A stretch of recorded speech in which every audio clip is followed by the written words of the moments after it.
My family sent me a fruit basket for Christmas and a bill for their ski trip, paid with my card. My name is Lorraine Wexler. I'm 72.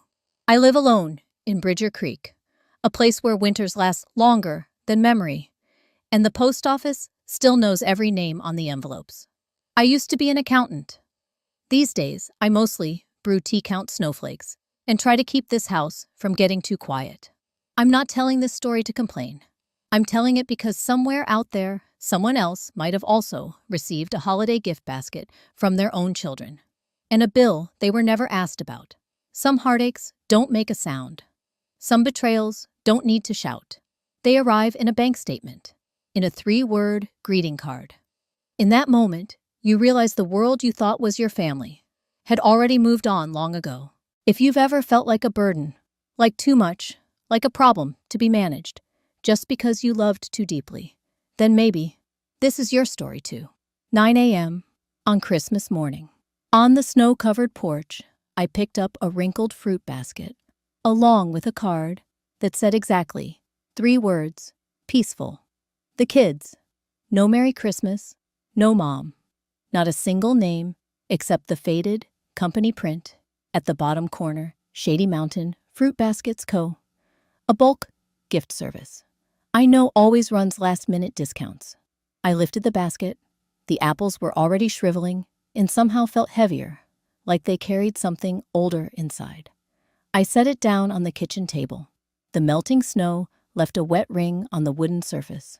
The plastic wrap smelled faintly of chemicals mixing with the cold air in a way that made me wince. The coffee pot on the counter was still humming. I'd left it on since early morning, not for anyone, just out of habit. Most years, I'd bake some cinnamon waffles, turn on the classical station, sit by the window, and wait for someone to call. But this year, there were no waffles, no lights, no hope. The scent of cinnamon still lingered faintly in the kitchen, as if the house itself wasn't ready to let go of the memories. Rachel once told me, "You should put out a few Christmas decorations, make it feel festive." But she never came home, just sent greetings in the group chat. They all did, Rachel, Evan, Lily. Their messages were always short-polished and final. No questions, as if I were just a shipping address. No reply needed. I poured myself some coffee and placed the mug by the window. The snow had blanketed the backyard, covering the old path that led through the pine trees. Bridger Creek was silent this morning. On the radio, a local announcer spoke of holiday reunions where every generation gathers together. I smirked. Gathers together? I can't even remember the last time I heard someone walk through this door. A FedEx truck shut off outside the gate. I picked up my phone, intending only to check the weather, but my thumb slid out of habit onto a social media app. The first image to greet me, Rachel, Lily, and Evan standing beside a massive Christmas tree at Aspen Lodge, Colorado. Golden lights, a wine buffet, a glowing fireplace. Each held a glass of champagne, wearing hand-knit sweaters, smiling with the kind of joy that had no room for me. I scrolled to the caption. Rachel had written, "Those who matter most." I read the words slowly. Then again, "Those who matter most." I didn't cry. I just noticed the coffee had gone cold faster than usual. I set the phone down and sat there, motionless, for a long while. My mind drifted to the day I took them all to Disneyland when Lily turned 10. I made payments for 8 months to afford that trip. Back then, it never occurred to me that I was investing in being forgotten. A soft buzz, a text notification, Chase notification. You've just made a purchase, $17,560. Aspen Lodge Resort, deck 2327. Card ending in 1470. I stared at the number. My heartbeat slowed. 1470, my card. The one I use for groceries. I remembered exactly where I'd left it, in the little drawer beneath my budgeting notebook. And I remembered, just as clearly, the last time Evan had asked Mom, "Do you still remember your PIN, just in case?" I set down my coffee cup. No shaking, no panic, just this quiet chill that sank deeper into my palms. The kitchen felt strangely wide, as if the silence wasn't just filling the space, but settling quietly over me too. I walked to the drawer, opened it. The card was still there, tucked along the notebook's edge, next to a stub of pencil I'd kept for no good reason. I picked it up, flipped it over. The magnetic strip was worn from years of gas station swipes. I couldn't recall ever giving anyone permission to use it. But then again, it wasn't permission, was it? It was not saying no when Evan asked to help pay something real quick. It was giving Rachel the PIN because she'd forgotten her wallet. It was Lily texting me a photo of a receipt with "Used your card. I'll pay you back." No one ever did, and I never asked. I sat back down at the wooden kitchen chair, card still in hand.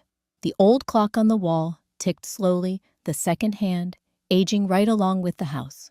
Light streamed through the window, casting a long stripe across the floor where Lily's toy car used to roll around during the holidays. We used to make gingerbread houses together. I'd place the candies just so. Rachel always added too much powdered sugar. Evan would put on old jazz records. And Walter, my husband, would sit nearby, pretending to read, but smiling whenever he looked up. I used to think those moments would last. I turned the radio back on. "I'll be home for Christmas" began to play. But this time, the line, "if only in my dreams," felt like it was written for me. I didn't need anyone to come home. I just needed to be remembered. But clearly, in their photos and in their receipts, I wasn't there. I was just the authorized cardholder. Lorraine Wexler. I slipped the card into my coat pocket, turned to look at the fruit basket, still sitting there, a strange little witness to my existence. Enough to be acknowledged, not enough to be truly invited. No phone call, no permission asked, no knock at the door. But they had my account information, and they used it like it was theirs. I pulled on Walter's old sweater, the one he wore our last Christmas together. It still smelled faintly of smoke and cheap soap. I wrapped a gray scarf around my neck. Outside, the snow was still falling light but steady. I opened the door. The wind rushed in, as if it had been waiting all morning. FedEx footprints were still fresh on the steps. I stepped outside. The snow reached my ankles icy cold, but I didn't stop. I didn't have anywhere in particular to go. But I knew if I stayed, if I kept playing the quiet, waiting mother, nothing would change. I needed to breathe real air, not the kind that smelled like bruised apples, the kind where you could actually hear the wind. I stepped off the porch. The wind whistled through the trees. There was a strange sound, like something trying to speak, but never quite heard. I paused, looked into the woods, and for the first time in years, I didn't feel like the one who'd been left behind. I felt like someone who had finally stepped out. I used to believe that if I never asked for anything, my children would always keep me in their hearts. But over the past 2 years, the bills kept coming. And one question was never asked, Mom. Do you have enough? That question echoed in my mind all morning, like a faint murmur, every time my hand reached for my coffee cup, then let it go. The rising steam blurred the air, mixing with the sharp scent of melting snow outside the porch. I sat in the wooden chair, my back aching from the night before. Too much time spent sorting the old filing bin. My husband used to call it the evidence suitcase. He never liked how many papers I kept, but I always felt safer knowing everything was within reach. Bills, statements, health insurance forms, even a plane ticket to Kansas from 1994 that I never used. I picked up a file folder and opened it, leafing through receipts, Lily's unpaid tuition balance, Rachel's health insurance summary, even Evan's endocrinology prescription, all with my name listed under payer. Altogether, in the last 2 years, I've spent $73.40. Not every charge was big. Most were a few $100s, but the way they piled up like endless, silent requests made me feel colder than the wind outside. I pulled out another paper, a half-written letter, the handwriting wobbly from a late night I can't quite recall. The first line said, "I think I'll be okay if I just keep the peace and don't bother anyone." I'd meant to send it to Walter, just to feel like I was still talking to him. But I never sealed the envelope.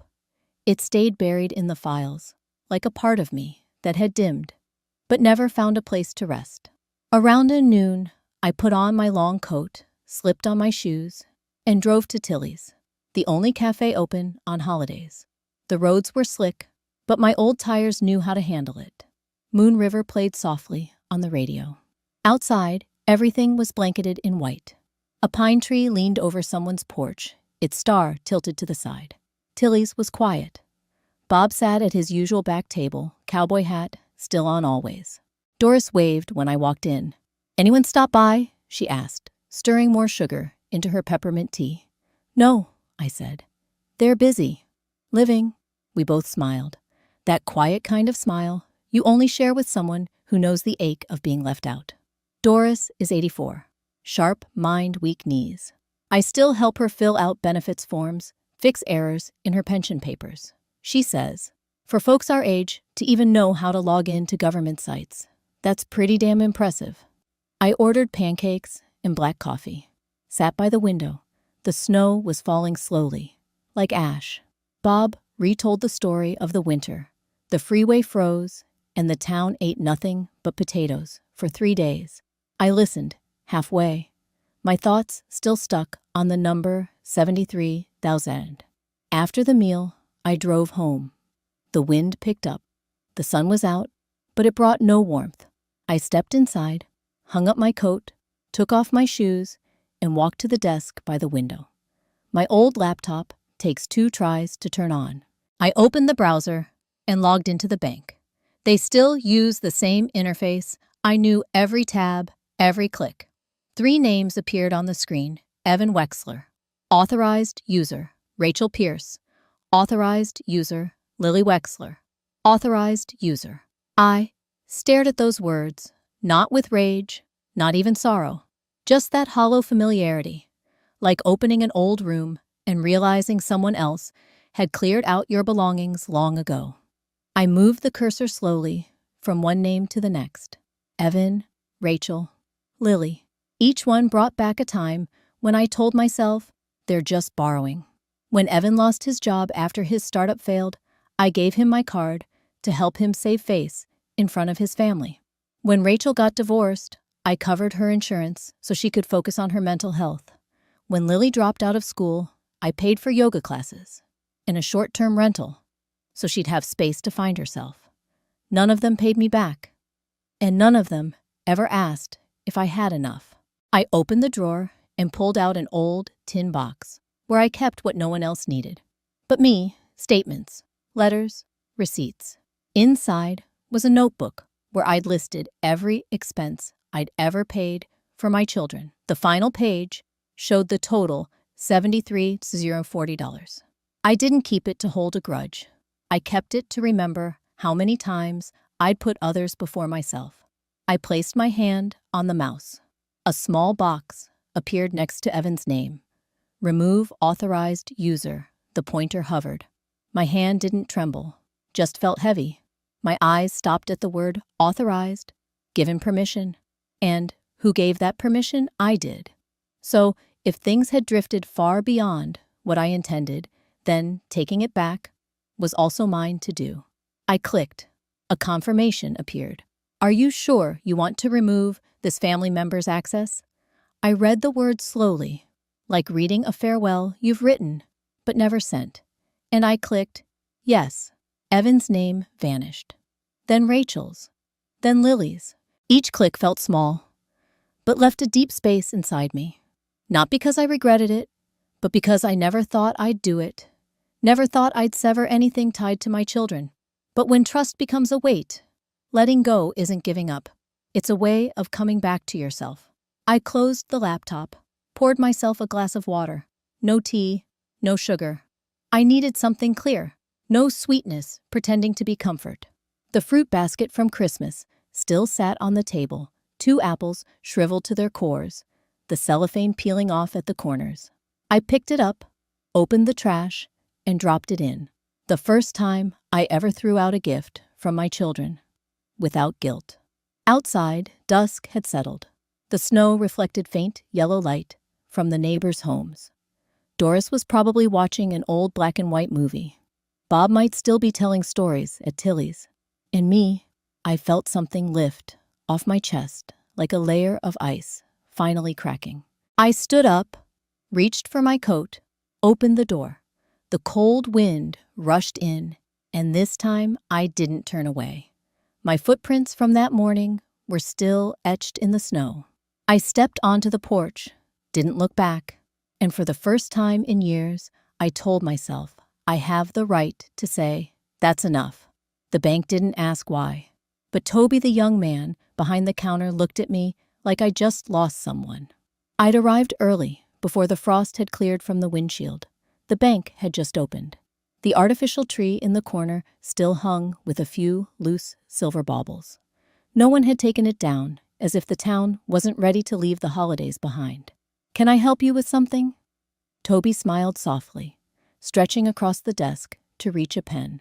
I pulled from my wallet my ID, a printed statement, and a request to revoke access for 3 names: Evan Wexler, Rachel Pierce, Lily Wexler. I laid them out carefully on the glass counter. Toby glanced over the papers. His eyes weren't curious, but something in them dimmed. Not pity, more like he was looking at someone who had just closed the door on a home they'd lived in forever. "Let me verify these for you," he said, typing quietly. "I'll need your signature next to each one." I signed. My hand didn't tremble, but my eyes lingered on every name like reading the faded pages of a long-kept ledger. Evan, the little boy I once brought to the old branch in 1992, gray button-up, clutching his first savings book. Rachel, the stubborn girl who once wrote me a handwritten letter asking for tuition while I was recovering in the hospital. Lily, born premature that August, whose tiny hand I held through 3 winters straight. When I finished signing, I slid the papers back. Toby nodded, paused for a moment, then asked, "Would you like to take the Christmas tree? We're about to toss it, but it's still good." I smiled. "No, leave it where it is." Just like that, from the bank, I drove to a small law office near the town hall. The lawyer, a gray-haired woman named Andrea, welcomed me into a room filled with books and a glowing electric fireplace. I didn't need to explain much. Andrea listened, the way people do when they've heard too many stories like mine. I told her clearly I wanted to update my will. No more equal division. In fact, no division at all. "I want to set up a scholarship fund," I said, "for single mothers over 50 who want to go back to school. Learn a trade." Andrea nodded. "A meaningful decision, Ms. Wexler." I signed a few more documents. The pen I used had the logo of the local hospital, one of those we used to hand out to patients back when I worked in the billing department. The blue ink spread across the paper like a line I couldn't cross back over. When I got home, I hung my coat on the same old hook, set my wallet down on the kitchen counter. The house was still quiet, but it no longer felt hollow. It felt like a stage after the final curtain. Warm, yellow lights, velvet drawn, and the lead actor stepping gently off stage. I opened my wallet and pulled out an old business card. The paper had yellowed slightly, the ink a bit smudged. Dr. Camille Rayner. I'd kept that card for 8 years. Never once called. But this morning, when I pulled it from the small pocket next to Walter's photo, I knew the time had come. The phone rang 3 times. Before someone picked up, "Rayner Counseling," a calm voice said. "This is Camille." I cleared my throat. "This is Lorraine Wexler. I've been holding on to your card for a long time." There was a pause. "Lorraine," she said softly, "I remember. Are you all right?" I took a breath. "I think I just cut ties with my children." There was no pity in Camille's voice, just presence. "We can set up a session." I nodded, though she couldn't see it. "Yes, a morning would be good." I ended the call, set the phone on the counter, and opened the fridge. There wasn't much: a carton of eggs, almond milk, half a cornbread loaf from last week. I wasn't hungry, but I still took out a slice. Boiled water, brewed some peppermint tea. My hands moved through the motions like a melody I'd known for years. No sheet music, no audience. I poured the tea into a porcelain cup with an hourglass printed on the side, a birthday gift from Walter, the year I turned 50. I placed it on a wooden tray and carried it into the living room, where the soft glow of a lamp reflected off the window glass casting warm shadows on the walls. Outside, the snow was still falling gentle. Now, not as thick as yesterday, but enough to soften the edges of everything. On the table sat the printed statement from the day before the total circled in red ink. I lit a cinnamon candle from the drawer. The scent floated through the room like a memory, carrying me back to a distant winter, when Walter and the kids and I once sat around the dinner table, hands joined, praying before the meal. Take 5 by Dave Brubeck started playing from an old CD I'd found in the drawer. The jazz notes fell like slow footsteps in snow, quiet but certain. I closed my eyes, let the music pass through me, as if only the melody could understand what I didn't know how to say. I sat at the table and sliced the cornbread into small pieces, chewing slowly. There was nothing special about it, just a slightly dry slice, a sip of unsweetened tea. And yet, strangely, I didn't feel sad. I didn't feel empty. Only peaceful, as if I'd just laid the first brick of a new kind of home, an invisible one, but real enough to shelter my soul. My eyes wandered to the corner table where an old sketch lay folded. I opened it, brushed off the dust, and smiled. It was a drawing of a lakeside cabin, the one Walter and I once dreamed of building after retirement. Wooden walls, a wide porch, a fireplace, windows looking out onto the water. I used to think of it as a dream that had missed its chance. But now something in me whispered, it's not too late. I still have strength. I still have hands. I still have freedom. The phone buzzed, cutting through the quiet. I looked toward the landline, its red light blinking 3 times. Evan called. A minute later, Rachel. Then Lily. Each name lit up like a hand reaching out from the dark, but I no longer felt the need to grab hold. I didn't answer, didn't play the messages, didn't save the calls. I simply closed my eyes, leaned my head gently against the back of the chair, and whispered to no one but myself, this is the first meal I've eaten without feeling like I owe anyone anything. Those calls didn't need a reply, but 3 days later, Evan showed up. No knock, no warning, as if he'd just woken from a dream, and I had long since walked away from it. I didn't close the door. I just closed my wallet. I said it calmly, hands wrapped around my ginger, tea eyes fixed on Evan, standing in my living room like a spring storm that came out of season. The boy, no, the 46-year-old man I once held in my arms, slammed his hand against the pine wood table, hard enough to make the candle dish tremble. His cheeks were red with anger, but his eyes were afraid. He'd never been denied, at least not by me. I can't believe you did this, Evan said, gritting every word. My clinic payment got declined. I'm getting my thyroid checked. Do you even understand that? I nodded slightly. I do, but that card now has one name on it, mine, and I'm not allowing anyone else to use it. Evan scoffed. You think this is fair? I didn't answer. Instead, I reached for another slice of dried ginger and dropped it into my tea. The steam rose, sharp, but soothing. The phone buzzed on the table. Rachel was calling video this time. I didn't answer. I let Evan see her face on the screen himself. Mom, what's going on? Rachel asked, lips tight, her camera shaking like she was walking down a restaurant hallway. Evan says, you cut all the cards, stopped the payments. Are you okay? I stayed steady. I'm doing very well. Thank you for asking. Why are you doing this? Rachel's voice rose into pleading. You know I've been stressed. The doctor said I need less pressure. You think this helps? Lily's voice cut in from behind Rachel. Don't you see the family's falling apart? I looked at them and realized the most painful thing wasn't their anger. It was that they thought it made sense. I didn't feel angry, just tired and hollow. I set down my tea, reached for my spare phone, dialed a number I'd saved for over a decade, one I had never called until now. 3 rings. Camille's voice answered steady and unhurried, just like before. Hello, Lorraine? I just said no, I told her. To all 3 of them. No yelling, no tears. Just no. Good, she said softly. What do you see now? I looked up. Evan was pacing the room like he was searching for one last argument. Rachel was slipping off screen. Lily had her head buried in her sister's shoulder. I see that they've never actually asked me what I need, I replied. Even when I say no, they still think I'm testing them. Camille breathed in, gently. What have you been most afraid of? When saying no to your children? An old question. But this time, I didn't look away. I used to be afraid of losing them. But I'm starting to understand if the only thing keeping them close is money. In my silence then, what I've lost hasn't been family for a long time. Camille said only one thing. Your breath is the one thing they can't take from you. I nodded.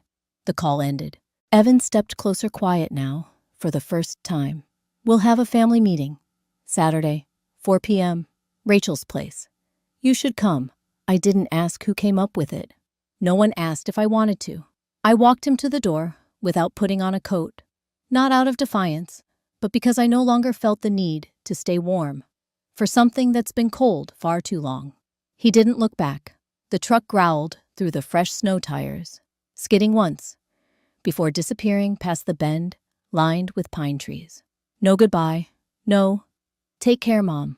Still, I stood at the threshold for another minute, as if confirming quietly that for the first time in my life, I wasn't chasing after someone to mend the distance. Back inside, I made another cup of ginger tea, the only thing I used to make when someone in the family was sick, worried, or disappointed, but still needed comfort. I'd brewed it on so many lonely nights, but today felt different. I sat down at the table and opened my phone. A message from Rachel family meeting. Saturday, 4 p.m., Rachel's.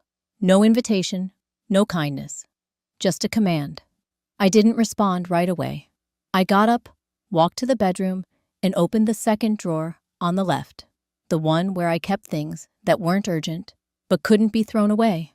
A small, ebony box still sat there, engraved with soft letters.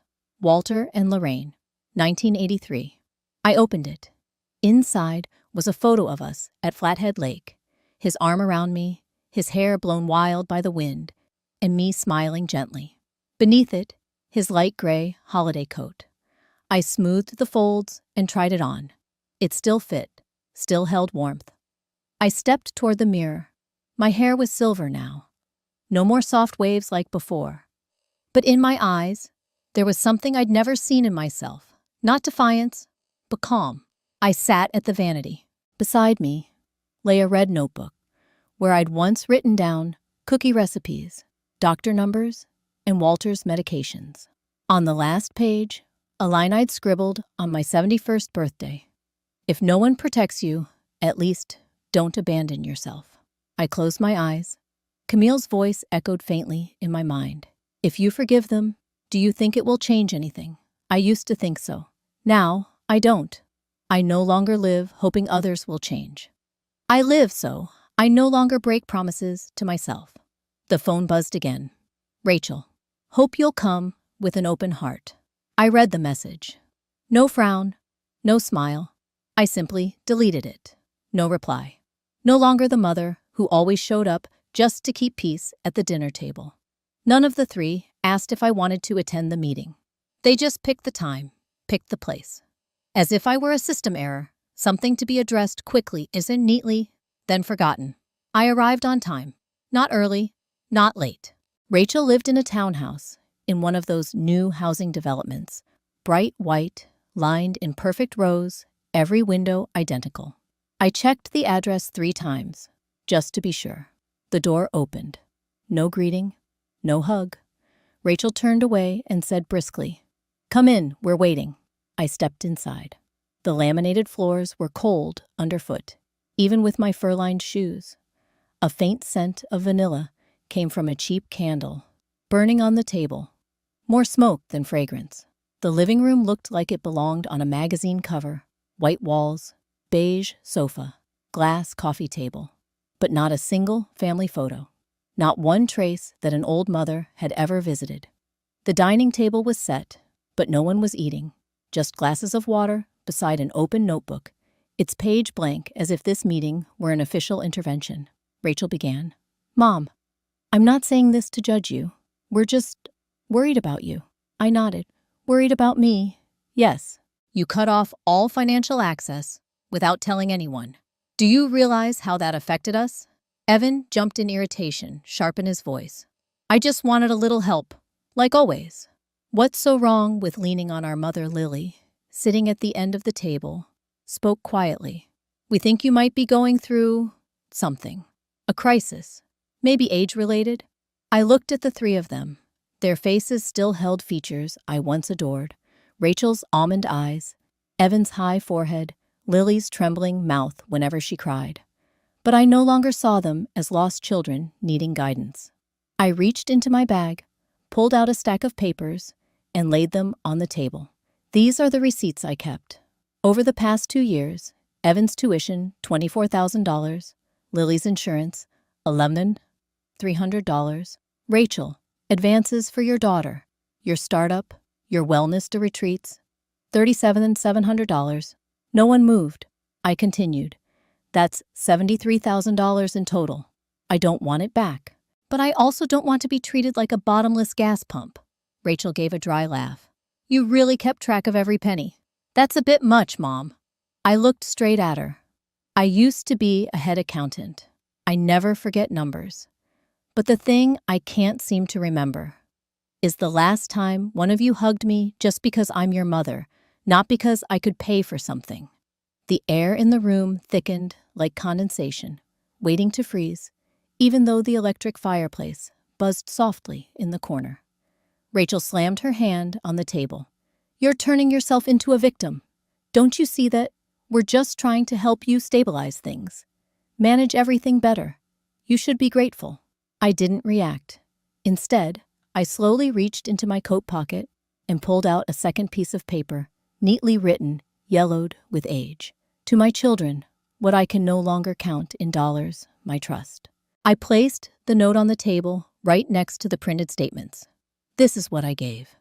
No receipts, no interest. But now I think I need to keep a little for myself. Evan shot up from his chair. So now we're just freeloaders, is that what you think? His voice cracked, like something between guilt and fury. I stayed calm. I used money to raise 3 people. But love isn't a lifetime membership. Lily burst into tears. Real tears, the kind she used to cry when she was sent to the corner for stealing cookies as a child. But this time, her tears didn't move me. Maybe because I'd finally learned that emotion isn't proof of remorse. Sometimes it's just a tool to blur accountability. Evan clenched his fists, stormed out the door, without another word. The room was suddenly quiet. Just the 2 daughters and me. Rachel picked up the paper I'd written, folded it carefully, then smirked.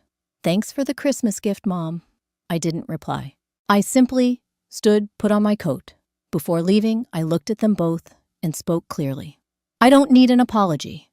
I'm just no longer willing to be the place where blame gets dumped. No one answered. The room felt colder than the snow outside. I stepped out, hands buried deep in my coat pockets. The wind slapped against my cheek, sharp, but also a reminder. I was still alive, truly alive, even after a conversation meant to break me. On the way home, my car passed a small bridge over the creek, now frozen. I glanced at the still water, locked beneath the white crust. It looked like something sealed off for the winter, like the way hearts can freeze over after too many unspoken winters. I whispered to myself, not loudly, not bitterly, just a quiet acknowledgement. Tomorrow I'll start clearing out some books. Maybe it's time to find a new place for myself. I didn't clear them the next day, but 1 week later, I left. No notes, no messages, no explanations. I simply gathered what was still mine and went. 3 months later, I was no longer who I used to be. What remained was just me and a few young plants pushing up through frozen earth. Spring comes slowly in this part of the world. The snow hasn't fully melted, but the sun is no longer cold. Light streams through the wooden window panes, illuminating tiny specks of dust hanging in the air. I sat on the porch steps, a cup of Earl Grey in hand, breathing in the scent of tea and forest wind. The little cabin sat about 2 hours from Bridger Creek.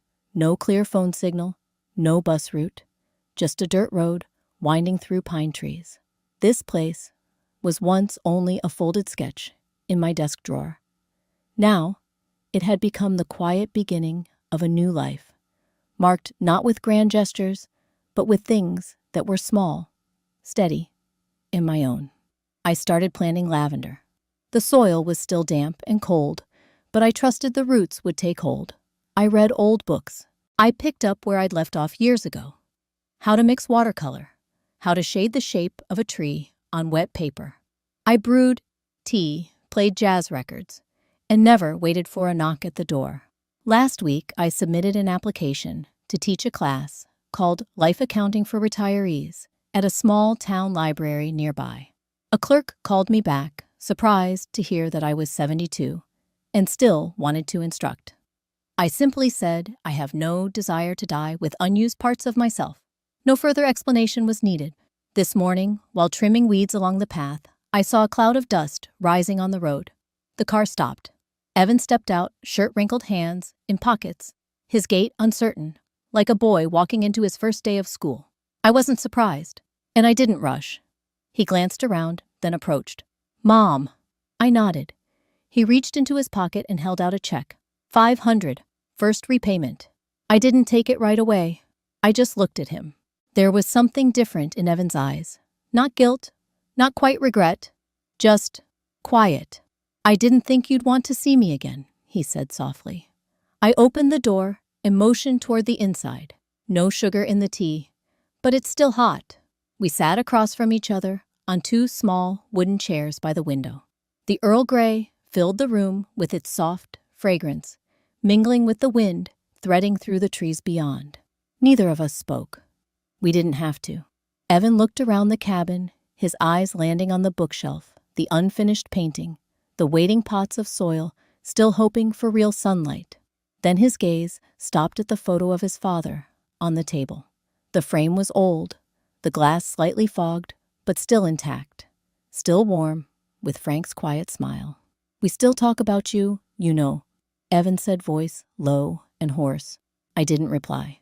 That wasn't a sentence meant to be answered. He took a sip of tea, then set the cup down, his hands laced tightly in his lap still. I knew that posture, the discomfort of a man learning how to carry his own weight. "Could I come back?" he asked. I looked out the window. The sun was cutting through the last layer of snow, spilling across the plot of earth I'd sown that very morning. The light of early spring, faint, stubborn, and unshakable, much like me now. "If you come back," I said gently, "as a grown man, not expecting me to be your wallet, then the door stays open." He nodded. No protest, no excuses. Just sat there like a boy who'd finally learned what it means to take responsibility. As the sun began to lean toward the pines, Evan stood. "I won't bother you." I walked him to the door. No hug, no promises. Just two people who had stepped out of a loop that had no name and accepted that not every wound needs an apology to begin healing. After his car disappeared behind the trees, I returned to the table and opened my old brown notebook to the very last page. I wrote, "I don't need them to make it right, because I have made myself whole." As I set the pen down, a bird called from somewhere in the distance, a soft, certain sound that meant spring had truly begun. I stepped out onto the porch, tea now lukewarm in my hand. The breeze lifted the hem of my old sweater. Sunlight pierced the pale clouds, filtering through the last of the snow, falling onto the patch of earth just outside the front door, where the first green shoots had started to break through. And I stood there, still and quiet, like the final thread, pulled gently from a skein of old yarn, not frayed, not broken, just finished in its own natural way. Maybe none of my 3 children ever realized the mother who once stretched every dollar to care for them quietly disappeared that winter. What remained was a woman who had learned to step out of silence and give herself back in a life that didn't feel borrowed. I used to believe that sacrifice was love, but now I understand if you don't know how to value yourself, there will come a day when even those you gave everything to will see you as a burden. Like the old blanket that once kept the whole family warm through endless winters, only to be tossed aside when no one felt cold anymore. Forgotten, though, it had been leaned on more times than they could count. If this story touches your heart, take a moment to think of the one who once put you ahead of themselves. And if there's still time, let them know they are not invisible.